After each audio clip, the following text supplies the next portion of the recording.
Hi guys, welcome to ELF Honeybees Center 2. Center 2 is all about how bees communicate. So one of the first things that you can do is ask the students, bees aren't able to talk, so how do you think they might communicate with each other? Have that discussion and see what the kids can come up with.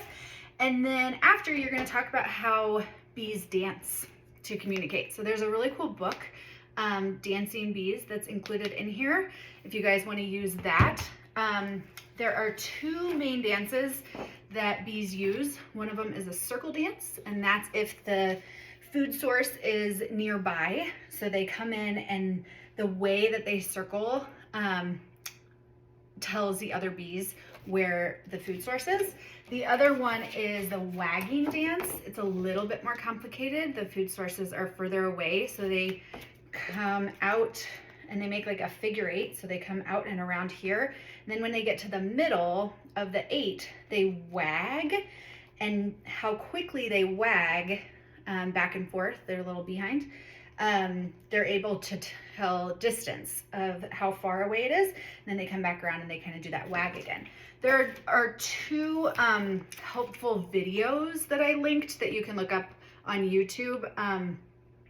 It's good to have an idea of kind of understanding the dance a little bit. So that's helpful for beforehand if you guys are able to watch those.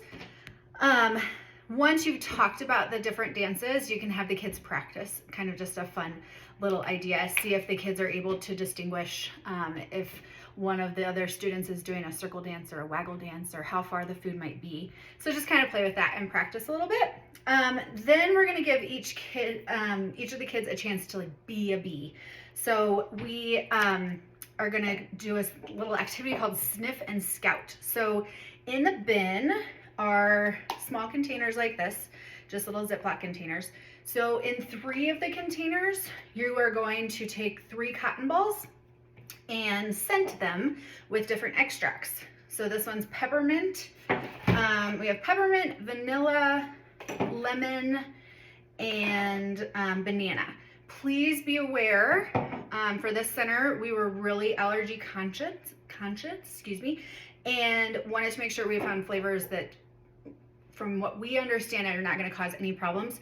If there was any problem, a note went out in the Friday note that parents could let us know. But if you have kids that need to sit this center out, not a problem. We want to make sure everybody stays safe. So know that ahead of time. There are 4 scents. You're just going to pick 3 of them. So any 3 that are your favorite.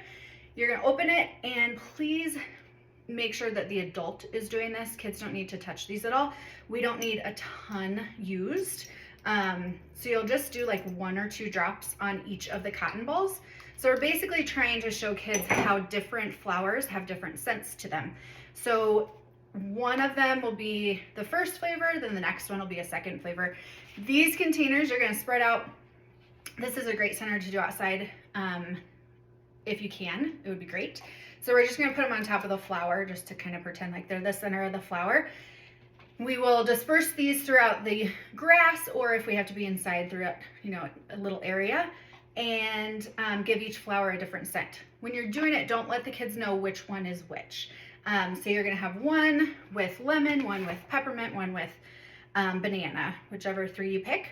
Then each kid gets to be what we call the scout bee. So one gets to come to you, and they get to pick, of the 3 scents that you used, one of them, and then put 1 dot on a new cotton ball. They will take that cotton ball back to their group of bees and have the group of bees sniff it, and have to go out to the flowers and find the matching scent. So we want to see if they can do what bees have to do and communicating with each other and using their noses. You can, if you want to, incorporate the dancing. Some of the older kids, that might work well. Some of the younger kids, that might be a bit too much. So totally up to you, whatever you think fits for your group. If you have extra time, after giving everybody a chance to be the scout bee, again, they can do it a couple different times if you have time for it.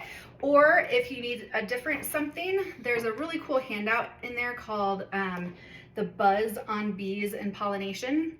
And you can have the kids look through this. There's tons of crazy cool facts One of my favorites was that they visit 60,000 to 90,000 flowers to collect enough nectar to create a thimble full of honey.